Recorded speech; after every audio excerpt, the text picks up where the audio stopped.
చైనాలోని టియాన్జిన్ నగరంలో భారత ప్రధానమంత్రి నరేంద్ర మోడీ గారికి ఘనస్వాగతం లభించింది. షాంఘై కోఆపరేషన్ ఆర్గనైజేషన్ స్కో 2025లో పాల్గొనడానికి మోడీ గారు 2 రోజుల పర్యటనకి వెళ్లారు.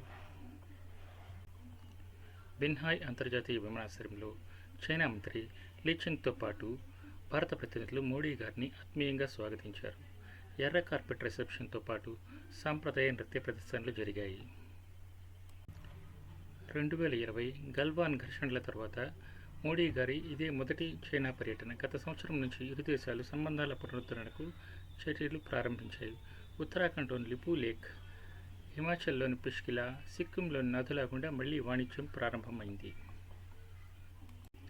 షాంఘై కోఆపరేషన్ ఆర్గనైజేషన్లో భారత్, చైనా, రష్యా, పాకిస్తాన్ సహా 10 దేశాల సభ్యత్వం కలిగి ఉన్నాయి. 2017 నుంచి భారత్ పూర్తి సభ్య దేశంగా కీలక పాత్ర పోషిస్తోంది. ఈసారి మోడీ గారు రష్యా అధ్యక్షుడు పుతిన్, చైనా అధ్యక్షుడు జిన్పింగ్లతో ప్రత్యేక ద్వైపాక్షిక సమావేశాలు నిర్వహించనున్నారు.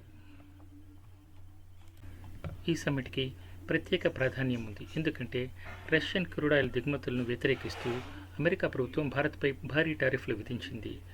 ఈ నేపథ్యంలో షాంఘై కోఆపరేషన్ ఆర్గనైజేషన్ ద్వారా భారత్ వ్యూహాత్మక నిర్ణయాలు తీసుకోనుంది.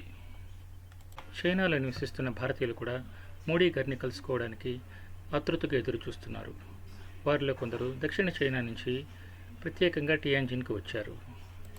చైనీస్ కళాకారులు కూడా భారత నృత్యాలపై తమ మమకారాన్ని చూపించారు. ఒడిస్సీ భరతనాట్యం నేర్చుకున్న కళాకారులు ప్రధాని మోడీ సమక్షంలో ప్రదర్శన ఇవ్వడం తమకు గౌరవంగా భావించారు.